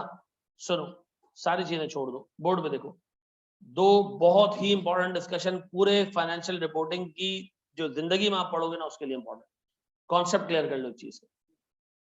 देखो ये है मेरे पास एक बॉक्स, ठीक है, ये मैं सर जब पेशावर से आया था ना तब लेकर आया था साथ, इसमें मेरी अम्मी ने मुझे पैसे दिए थे 500 रुपए, वो इस पैकेट में पड़े, अम्मा अब्बा के 500 रुपए इस पैकेट में पड़े हुए, ठीक है, इस छोटे से पॉकेट में पड़े हैं, जो भी आप नाम दे उसको, ठीक है। इस बक्से में कितने पैसे 500, ये किससे दिए, मेरे अम्मा अब्बा ने दिए, ठीक है जी। अच्छा मैं इधर आता हूँ से मिसाल के तौर पर ARTT में पढ़ाता हूँ, काम करता हूँ, ठीक है, पूरा दिन में टीचिंग करता हूँ सर, पूरा दिन टीचिंग करता हूँ, रात को मुझे ARTT के ओनर ना 10,000 रुपए दे देते, मैं कहता हूँ थैंक यू वेरी मच जी। 10,000 रुपए में से मैं निकालता हूँ दिन के सारे खर्चे, जो मैंने चाय पापे खाना वाना जो खाया होता है वो निकाल देता हूँ सर 3,000 रुपए, क्या बच जाते हैं, गौर से सुनना, गौर सुनना, 7,000 रुपए। ये 7,000 रुपए लाके मैं इस डब्बे में बंद कर देता हूँ, एक अलग से पॉकेट में रख दे, ये मैंने कमाए। अम्मा अब्बा ने कितने देके भेजे थे 500, अपने जोरे बाजू पे हर दिन कितने कमा रहा हूं मैं 7,000, कमाता 10 हूं, खर्चे देने के बाद कितने बच जाते हैं 700, ये मैं डाल दें 7,000, ये बच जाते हैं सर, मैं यहाँ डाल दें। अब गौर से सुनना, थोड़े टाइम बाद सर मुझे ना जमीन से पैसे मिले, जमीन से पैसे मिले, आगे एक बंदा पैसे ढूंढ रहा था, मैंने कहा नहीं ये इसके नहीं होंगे, ठीक है जी। ये ख्याल करके मैं घर ले गया, ठीक है जी। जमीन से मिले, मैंने कहा जमीन से मिले, वो पता नहीं क्या ढूंढ रहा था। मैंने उससे पूछा भी नहीं कि भाई तेरे पैसे घूमे, मैंने कहा पूछूंगा तो ये कहेगा हाँ घूमे, ठीक है जी। तो मैंने पूछा ही नहीं, मैंने कहा अदर इनकम, या अल्लाह माफ करे, ये एक ऐसी इनकम है सर, और सुनो, ये नहीं नहीं नहीं इस चीज का है। अब सुनो, ये मैंने सर एक अलग पॉकेट में रख दी, अब गौर सुनना, सुनो सुनो सुनो, ये जो आपने पूरे दिन में कमाई की है ना और खर्चा किया है, ये है मेरा प्रॉफिट एंड लॉस अकाउंट, क्या ये? और ये जो बड़ा वाला बॉक्स है ना, ये कहलाता है इक्विटी। क्या कहलाता है? आपके अम्मा अब्बा ने जो पैसे दिए थे, ये है आपका शेयर कैपिटल। शेयर कैपिटल किसने आपको देके भेजा था? शेयर होल्डर्स ने, अम्मा अब्बा ने पैसे दिए कि बेटा इससे कमाओ जाके। आपने कमाई शुरू की, पीएनएल कितना कमाते हो रोज का? ये ला के एक डब्बे के एक कोने में डाल देते हो, ये कहलाता है रिटेन्ड अर्निंग्स। क्या कहलाता है? तो बताओ, इक्विटी के दो हिस्से हैं, शेयर कैपिटल और दूसरा रिटेन्ड अर्निंग। ऐसा रिटेन्ड अर्निंग में पैसे कहां से आते हैं? सर प्रॉफिट एंड लॉस से आते हैं, जो कमाते हैं प्रॉफिट एंड लॉस, एंड में जो बचता है वो किस में डाल देते हैं? रिटेन्ड अर्निंग में डाल देते हैं। इक्विटी के दो पार्ट्स अभी तक हमने पढ़े, कौन से? शेयर कैपिटल और दूसरा रिटेन्ड अर्निंग। भाई वो इनकम जिसको कमाने पे आपने कोई मतलब भाग दौड़ी नहीं की, स्टैंडर्ड कहता है इसको पीएनएल में डालोगे ना, ये गलत बात होगी। क्यों? लोग कहेंगे वाह भाई वाह, ये तो बंदा 7,000 रुपए कमाता है रोज के। अगर आपने तो 2,000 डाल दिए तो लोग ये समझेंगे अच्छा इसको 2,000 रोज जमीन से मिलते हैं। नहीं, जो आपकी ऐसी नेचर की है, हाँ बिल्कुल बिल्कुल बिल्कुल, ये माशाल्लाह बनारस से हो गया है, ठीक है। तो अब मुझे एक बात बताओ और सुनो, तो सर जिस इनकम को कमाना एक मेरा रूटीन बिजनेस नहीं है, तो आमतौर पे स्टैंडर्ड उसको कहता है आप उसको पीएनएल में ना डालो। जैसे ही आप कमाओ ना, आप उसको डायरेक्ट एक कंपोनेंट ऑफ इक्विटी के अंदर अलग से प्लेस कर दो, ये कहलाता है अदर कॉम्प्रिहेंसिव इनकम। क्या कहलाती है? अब बताओ सर, आपकी जो रूटीन इनकम होती है वो भी इक्विटी का पार्ट बनती है, आपकी जो रूटीन इनकम होती है वो भी इक्विटी का पार्ट बनती है, आपकी जो इंसिडेंटल इनकम होती है वो भी इक्विटी का पार्ट बन फर्क क्या है दोनों में? एक पीएनएल के थ्रू आती है, पीएनएल देख के लोग असेस करते हैं कि कंपनी आमतौर पे कितना कमाती है, ठीक है जी। तो सर अगर मैं इसके अंदर कोई ऐसी इनकम डाल दूं जो मेरी रूटीन बिजनेस इनकम नहीं है, जो उसूलन जो है वो मेरी पीएनएल में नहीं जानी चाहिए, जो आमतौर पे मैं कमाने का इंटेंशन नहीं रखता, तो मुझे बताओ सर एक मिसगाइडिंग सेटअप हो सकता है, लोग मिसगाइड हो सकते हैं। तो स्टैंडर्ड कहते हैं भाई ये जो जमीन से पैसे मिले ना, इसको आप कभी पीएनएल में ना डालो, बल्कि इसको क्या करो, डायरेक्ट उठा के अदर कॉम्प्रिहेंसिव इनकम में डाल दो, इक्विटी के अंदर प्लेस कर दो, उसको पीएनएल में ना डालना। अल्टीमेटली सारी इनकम इक्विटी में जाती है, अल्टीमेटली सारी इनकम इक्विटी में जाती है। हाँ सर, अब सुनना अब सुनना सुनना सुनो, बताओ मेरे बच्चों, मैंने एक पीपी खरीदा 100 रुपए का, मैंने एक आईपी खरीदा 100 रुपए का, बताओ दोनों में इंटेंशन का क्या फर्क है? एक आपने इसलिए खरीदा है कि इस्तेमाल करो, एक आपने इसलिए खरीदा है कि वैल्यू बढ़ गई तो इंशाल्लाह फायदा हो जाएगा। ऐसा दोनों को आपने फेयर वैल्यू मॉडल पे रखा, दोनों को आपने क्या किया? फेयर वैल्यू मॉडल पे रखा। ऐसा अज्यूम करो दोनों जमीन है, एक पे आपने कहा जमीन है, मैं यहाँ पर अपनी फैक्ट्री बनाऊंगा, प्रोडक्शन करूंगा, और यहाँ आपने अज्यूम किया कि मैं जब इंशाल्लाह इसकी वैल्यू बढ़ेगी तो बेच दूंगा। मुझे बताओ सर, दोनों में वैल्यू का इंक्रीज होना, दोनों में वैल्यू का इंक्रीज होना, दोनों में से कौन सी जगह पे आपका बिजनेस ऑब्जेक्टिव है? कहां आपका बिजनेस ऑब्जेक्टिव है कि वैल्यू बढ़े तो मैं कुछ कमाऊं? सर यहाँ पर आईपी, इसलिए आप इस जमीन पे कोई काम नहीं करते, खुली छोड़ी हुई आपने जमीन, आपने कहा वैल्यू बढ़ने के लिए रखी है, इसको इस्तेमाल कर रहे हो। क्या इसमें इंटेंशन ही है कि वैल्यू बढ़ेगी तो हम कमाएंगे? नहीं, इसमें इंटेंशन क्या है? फैक्ट्री लगाएंगे, यहाँ प्रोडक्शन करेंगे, कमाएंगे। दोनों को मैंने रिकॉर्ड किया, पीपी डेबिट कितने से? 100 से। कैश क्रेडिट कितने से? 100 से। इसको भी रिकॉर्ड किया, आईपी डेबिट कितने से? 100 से। कैश क्रेडिट कितने से? 100 से। अज्यूम करो दोनों साल के एंड में 120 120 की हो गई, आईपी को क्या करूंगा, आईपी डेबिट कितने से, 20 से, पीएनएल क्रेडिट कितने से, 20 से, इसका क्या करूंगा, पीपी डेबिट 20 से और अदर कॉम्प्रिहेंसिव इनकम क्रेडिट 20 से। क्यों?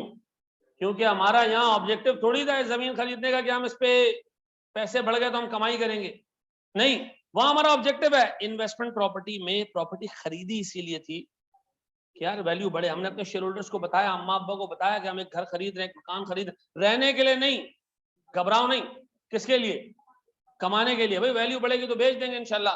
सर जहां हमने खरीदा सर एक जमीन खरीदी, किसके लिए, फैक्ट्री बढ़ाने के लिए। स्टैंडर्ड कहता है इधर फेयर वैल्यू का गेन आपका ऑब्जेक्टिव नहीं था, इधर फेयर वैल्यू का गेन आपका क्या है, मुझे बताओ। इन्वेस्टमेंट प्रॉपर्टी का गेन कहां जाएगा, पीएनएल में, पीएनएल से कहां जाएगा, रिटेन अर्निंग में। पीपी का गेन कहां जाएगा, ओसीआई में, ओसीआई से ये इक्विटी के इस कंपोनेंट में आएगा, रिटेन अर्निंग में नहीं आएगा। अब बताओ रिटेन अर्निंग कहां से पॉपुलेट होती है, भरती कहां से हो, पीएनएल से भरती है। पीएनएल में कौन सी इनकम आती है, आपकी बिजनेस इनकम, ठीक है जी।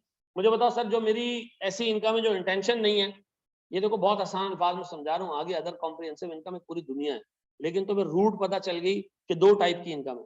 एक हमारी वो इनकम है जो पीएनएल में जाएगी, जो हमारी रिकरिंग नेचर की इनकम है, हमारी बिजनेस नेचर की इनकम। एक वो इनकम है सर जो हमारा कमाना इंटेंशन नहीं है, ठीक है जी, आ गई, हम उसको पीएनएल में डालेंगे। क्यों, पीएनएल में डालने से क्या होगा, मिसगाइड होंगे लोग। क्या देखो पीएनएल देख के लोग अंदाजा लगाते हैं कि कंपनी हर साल कितना कमाती है।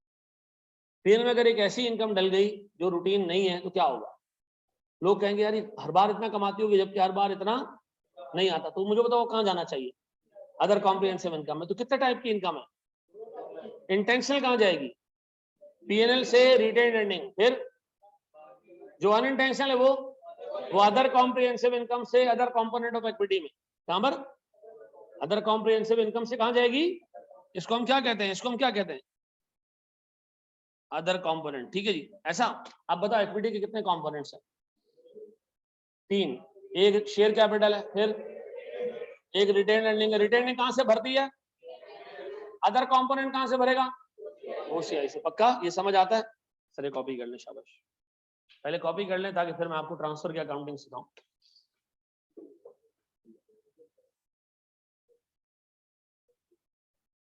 नहीं, लैंड और बिल्डिंग को खरीदे, रेंट आउट करे, वैल्यू बढ़े, कोई टेंशन नहीं है। लैंड और बिल्डिंग को खरीदे इस नियत से कि वैल्यू बढ़े, खुद घुस गया तो फिर खत्म हो गई कहानी, फिर वो आईपी नहीं रहा।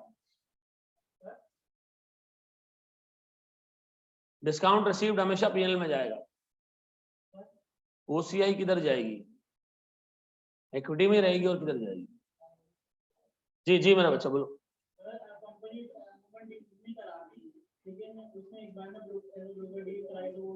नहीं, अब सुनो सुनो सुनो सुनो सुनो, एक बच्चे ने कहा सर अगर एक कंपनी से भुट्टे बेचती है, दवा जो है वो उसने भुट्टे का जो है वो छिलके भी बेच दिए। नहीं, स्टैंडर्ड ने कहा यार ये फड्डा हो जाएगा इस पे कि रूटीन इनकम है नॉन रूटीन इनकम है, इस पे हो जाएगा फड्डा। स्टैंडर्ड ने कहा हम आपको एक 20 या 21 इनकम्स की लिस्ट बता देते हैं, या आपने हमेशा ओसीआई में डालनी। ओसीआई की लिस्ट किसने बताई, कहा भाई ये ओसीआई में डालना है आप, ठीक है। बाकी सारी इनकम कहां जाएगी, आप नहीं सोचोगे ये रूटीन है नॉन रूटीन है, ये काम हमारा है, ठीक है जी। तो जिंदगी आजाद। अब बताओ एक इनकम ओसीआई में जाएगी या नहीं जाएगी, इसके लिए मैं क्या देखना पड़ेगा, रेलेवेंट स्टैंडर्ड, ठीक है जी। रेंट इनकम पीएनएल में जाएगी ना भाई, सारी इनकम पीएनएल में जाती है unless there is specific standard over it, जो हमें क्या बताए कि ओसीआई में लेके जाना है। आगे हम अल्लाह जलील भी किसी ऐसे ऐसे ऐसे बंदे से करवाता है।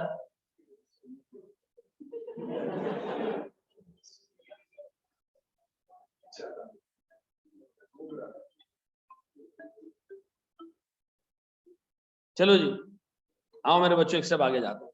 हम आ रहे हैं सर पीपी2 गौर से आईपी। मेरे प्यारे बच्चों बोर्ड में देखना, केस 1, 8 केसेस हैं, पहला केस, ठीक है। ये चल रहा है कॉस्ट मॉडल पे, आईपी चल रही है किस पे, फेयर वैल्यू पे। प्यारे भाई नन्हे मुन्ने भाई प्लीज बोर्ड में, पीपी कॉस्ट मॉडल पे चल रही है, आईपी फेयर वैल्यू मॉडल पे चल, ठीक है। ये हमारा कौन सा केस है, केस 1। मैं पहले 8 के 8 केसेस की जर्नल एंट्रीज बनवाऊंगा, ठीक है, डिस्क्लोजर बनवाऊंगा, एंड पे 8 के साथ एक साथ डिस्क्लोजर बनवाऊंगा और इसके बाद पास पेपर्स की सीधा सीधा प्रैक्टिस करेंगे। पास पेपर में आईपी के सीए फाइनल सीए इंटर मिला के टोटल 2.5 सवाल, कितने? बस 2.5 सवाल है। अगर उसको आप करके खुश होना चाहते हैं तो मुझे बता दें, ठीक है जी। बाकी हम कर ये सकते हैं कि आपको मैंने किताब में तकरीबन 32 सवाल दिए, वो सारे के सारे सवाल institute of chartered accountants of south Africa, ठीक है जी। वहां पर ये चैप्टर शायद डिटेल में पूछा जाता है, तो उसके सवाल है वो हम देखेंगे, ठीक है। अच्छा जी सर, प्लीज बोर्ड पे देखना। मेरे पास एक पीपी है, मैंने खरीदा सर इसको 1 जनवरी 2009 को। एक हमने खरीदी सर बिल्डिंग खरीदी सर हमने, ठीक है जी। यहाँ हमने लगाई फैक्ट्री, 4 फ्लोर की बिल्डिंग थी और 5वें फ्लोर पे हमने अपने बेटे हसन की शादी करके वहां उसको जगह दे दी, ठीक है। अब मुझे बताओ ये बिल्डिंग है और हसन जो है वो कंपनी का चीफ एग्जीक्यूटिव है।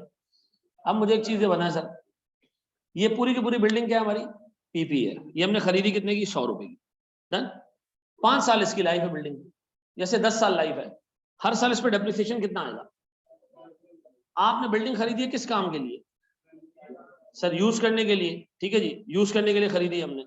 तो बताओ अगर हम यूज कर रहे हैं तो ये हमारी आईपी है पीपी है? पीपी है। अब सर हुआ ये मेरे प्यारे बच्चों के थोड़े टाइम बाद मैंने इसको एक साल हो गया सर, 31 दिसंबर आ गया। क्या किया मैंने इसको? 10 रुपए से। हसन खुश है सर, इस घर में नीचे फैक्ट्री में काम कर रहा है, ऊपर रहता है ये।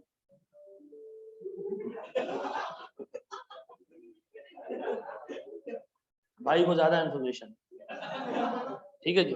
नहीं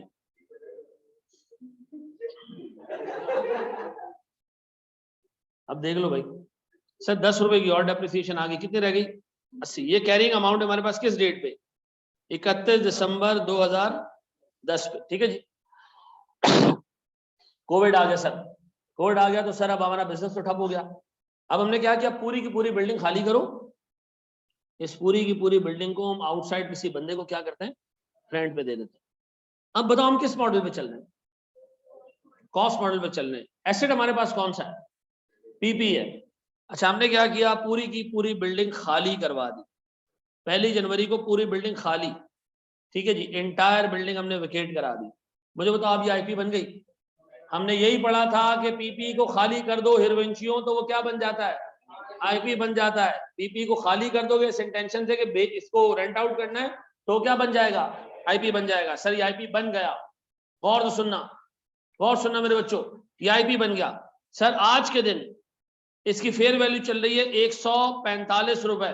बिल्डिंग की फेयर वैल्यू कितनी चल रही है? 145 रुपए। मुझे बताओ ये आईपी कब बना है? अभी अभी बना है, अभी अभी 1 जनवरी को बना है। मुझे बताओ ये 1 जनवरी को जब आईपी बना उस वक्त इसकी फेयर वैल्यू कितनी थी? तो ये बताओ 80 से लेके जो 145 तक गया है, ये जो वैल्यू का इंक्रीज है ये इस बिल्डिंग ने एज पीपी कमाया है या एज आईपी कमाया है? एज आईपी नहीं कमाया। आईपी तो ये आज बना है, आईपी तो ये आज बना है सर। इससे पहले क्या था? ये पीपी था। अभी क्या बनाई है? तो आज थोड़ी 80 रुपए से 145 पे चला गया। आज अब आपने नियत चेंज की कि इसको मैं आईपी के तौर पे वो करना चाहता हूँ, रेंट आउट करना चाहता हूँ, आज इसकी वैल्यू 145 है। ये वैल्यू ओवरनाइट नहीं बढ़ी है, ये वैल्यू ओवर द पीरियड थोड़ी थोड़ी करके बढ़ी है। ऐसा मुझे बताओ ये 80 से 145 पे जब पहुंचा उस वक्त तक ये पीपी था, आज ये क्या बना है?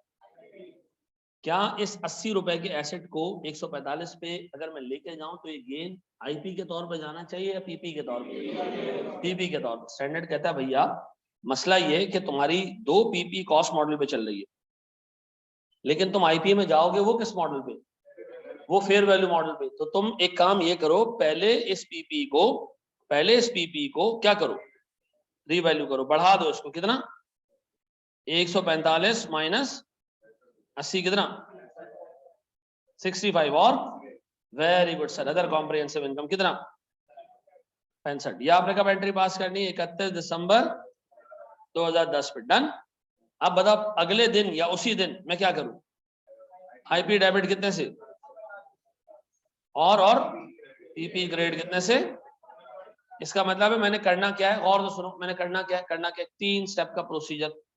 जब भी मैंने क्या करना है, रिक्लासिफाई करना है, 3 स्टेप करने हैं। नंबर 1 आपने करना है depreciate up to reclassification date, फिर रीवैल्यू एज पीपी, फिर transfer of PP to IP at fair value. ऐसा। अब मुझे एक बात बताओ, गेन मैंने पीएल में क्यों नहीं डाला? सर ये आज तो आईपी बना है सर, अभी तो आईपी बना है, यहां से जो गेन होगा आगे वो हम कहां लेके जाएंगे? वो पीएल में लेके जाएंगे। अब अज्यूम करो, 31 दिसंबर 2010 पे हम आईपी बने हैं अभी, ठीक है जी, या 1 जनवरी 2011 आप कह लो, एक साल गुजर गया, अब आ गया 31 दिसंबर 2011, अब हमारी प्रॉपर्टी की फेयर वैल्यू हो गई से 160। अब बताओ सर ये पहले कितनी थी? ये जो इंक्रीज हुआ है ये किस कैपेसिटी में हुआ है? सर ये आईपी के तौर पे हुआ है, जब आईपी बन गया उसके बाद ये इंक्रीज आया। ऐसा। अब बताओ मैं क्या करूं? आईपी डेबिट कितने से? 15 से, और ये बात भेजे में बैठती है। बताओ, हमने पहला केस पढ़ा जब आप पीपी से आईपी में आते हो, और पीपी किस मॉडल पे होता है? कॉस्ट मॉडल पे। शाबाश सर, इसको कॉपी करें।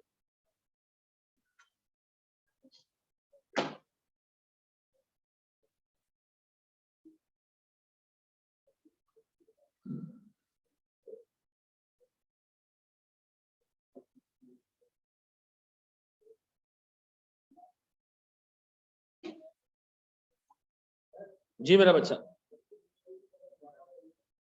कौन सा वाला बेटा? ऊपर वाला। देखो मुझे एक बात बताओ, आपकी प्रॉपर्टी कितने पे थी जब आपने इसको ट्रांसफर किया? 145 पे थी, लेकिन आपकी बुक्स में कितने पे थी? सी पे थी ना? बुक्स पे तो हमने कॉस्ट पे रिकॉर्ड किया हुआ पीपी को, 80 पे थी। अब हम इसको लेके कहां जा रहे हैं? आईपी में। आईपी फेयर वैल्यू पे चलेगी, तो जब ये आईपी में गिरेगा तो इसको फेयर वैल्यू पे जाना चाहिए। तो यहां से यहां तक का गेन जो है वो कहां जाना चाहिए? वो इस प्रॉपर्टी ने एज आईपी कमाया या एज पीपी कमाया? ये आज चार्टर्ड अकाउंटेंट बना है, ठीक है जी। तो मुझे बताओ, ये गेन चार्टर्ड अकाउंटेंट बनने के पहले का है या उसके बाद का है? पहले का है। तो ये कहां जाना चाहिए सर? ये एज पीपी कमाया इसने, तो इसको कहां लेके जाएंगे हम? Other comprehensive income. डन। क्या चीज? वो ऐसे कौन सा हमारे बाप की जुबान है? बोलो जो बोलना जी।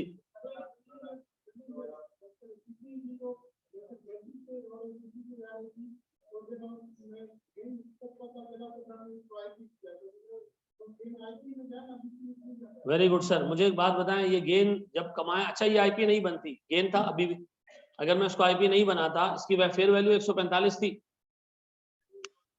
नहीं मैं वैसी बात कर रहा हूँ, इसकी फेयर वैल्यू 145 थी, चाहे कुछ भी हो। एक बंदा बिल्डिंग खरीदने आ रहा है, वो हमसे पूछ रहे हैं ये आपकी बुक्स पे पीपी है आईपी है? हमने कहा उससे क्या फर्क पड़ता है? उसने कहा अगर आपकी बुक्स में पीपी है तो 80 रुपए दूंगा, अगर आपकी बुक्स में आईपी है तो 145 दूंगा। ऐसा तो नहीं होगा ना? इसका मतलब है बिल्डिंग की फेयर वैल्यू एग्जिस्ट करती है इंडिपेंडेंट ऑफ क्लासिफिकेशन। ऐसा। अब बताओ, मैं आज इसको क्लासिफाई कर रहा हूँ पीपी से आईपी में, क्या ये आईपी बनने की वजह से इसकी फेयर वैल्यू बढ़ी? नहीं। इसका मतलब ये फेयर वैल्यू कैसे कैसे एग्जिस्ट करती थी? इंडिपेंडेंटली। इसका मतलब है सर ये तो पहले से फेयर वैल्यू बढ़ी हुई थी, आईपी बनाने से फेयर वैल्यू थोड़ी बढ़ी है। ठीक है जी, आईपी बनाने से हुआ ये कि हमने पहली दफा सर्च करना शुरू की कि इसकी फेयर वैल्यू कितनी है। चलो मैं तुम्हें एक एग्जांपल देता हूँ। मैंने गाड़ी खरीदी सिटी 2016 में, जो 2016 के बिल्कुल स्टार्ट में मैंने खरीदी, 2016 के स्टार्ट में खरीदी, वो मुझे पड़ी तकरीबन को 21 लाख रुपए की। मैंने 2016 चलाया, 17 चलाया, 18 चलाया, 19 चलाया, 20 चलाया, 21 चलाया, 21 के एंड में मैंने उसको बेचा 24 लाख रुपए में। अब कोई बंदा ये कहेगा यार प्रॉपर्टी की या किसी भी चीज की वैल्यू नीचे जाती है, सर जाती है आमतौर पर, लेकिन बातों का चीज की डिमांड बढ़ जाने की वजह से वैल्यू पर भी जा सकती है, कोई टेंशन नहीं। 5 साल चलाने के बाद भी कैपिटल गेन पे बेचा।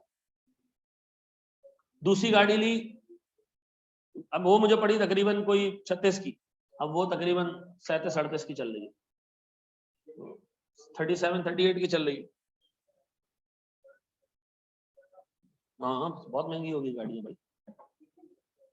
मैं तो 4.5 रेटिंग की खरीदी। हाँ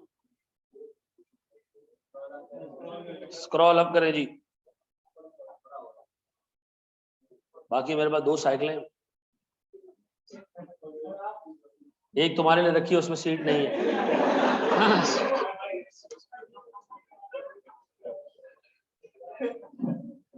ऐसे तीर जा रहा होता है छोड़ दिया गया।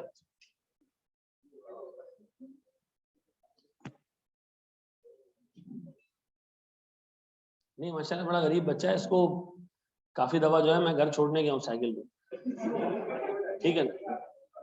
हाँ ये तभी तो परेशान है, कहता है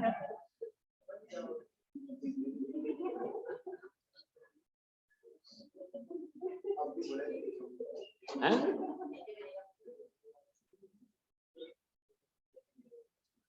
इसका कॉन्सेप्ट सही नहीं है भाई। ये बड़े टाइम तक एक गाड़ी चलाता रहा, ड्राइवर के साथ बैठता था, ठीक है। अमन है, नहीं सरेंडर कर दिया उसने, छोड़ छोड़ छोड़ छोड़ जी बेटा। 1 जनवरी 31 दिसंबर एक ही चीज है बेटा, एक दिन का फर्क होता, ठीक है यार। 1 मिनट सवाल सुनने दो प्लीज स्टूडेंट। जी मेरा बच्चा, ये वाला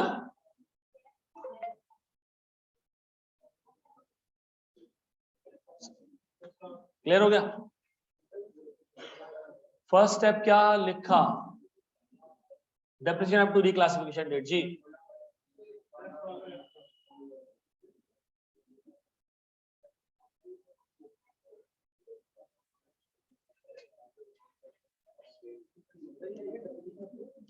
रिक्लासिफिकेशन डेट,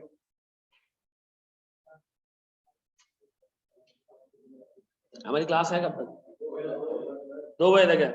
अच्छा जी सर सुने, आज मैं क्विज डालूंगा, उसमें लगभग कोई 5 सवाल ही डालूंगा, ज्यादा नहीं डालूंगा, लेकिन वो क्विज थोड़ा सा ना कॉम्प्रिहेंसिव होगा।